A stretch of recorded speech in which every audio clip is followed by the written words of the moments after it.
On a rainy evening in New York City, the elegant dining room of a famous Manhattan restaurant was filled with quiet conversations and the soft clinking of glasses.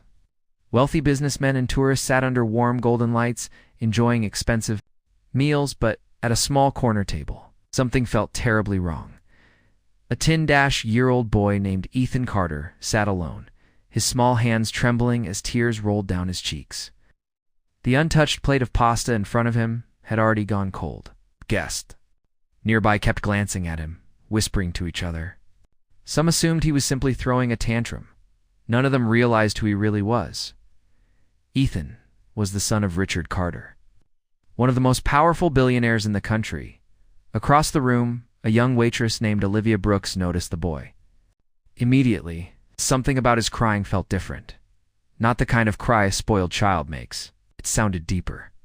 Frightened, she slowly walked over and knelt beside his chair. In a soft voice, she said, "Hey, you don't really need the food, do you?" Ethan sniffled and looked up at her. Olivia gently whispered, "You just need a mom right now." "Don't." The boy froze for a moment, shocked that someone understood exactly how he felt. But Olivia's attention suddenly shifted. A few tables away, my two men in dark jackets were sitting unusually still. They weren't eating. They weren't talking.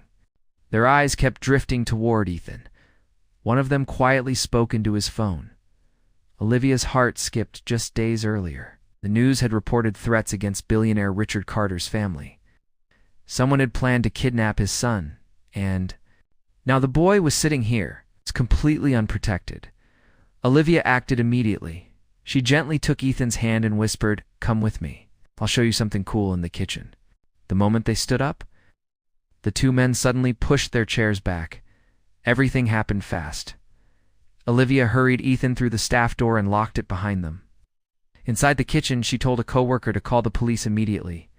Within minutes, flashing red and blue lights surrounded the restaurant. The two suspicious men tried to leave quietly, but police officers stopped them at the door. Investigators later confirmed they were part of a criminal group planning to abduct the billionaire's child.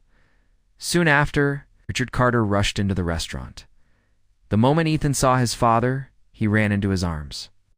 But even then, the boy kept holding Olivia's hand tightly. Richard looked at the young waitress with disbelief and gratitude. "You didn't just serve food tonight," he said quietly. "You saved my son's life." Olivia smiled softly.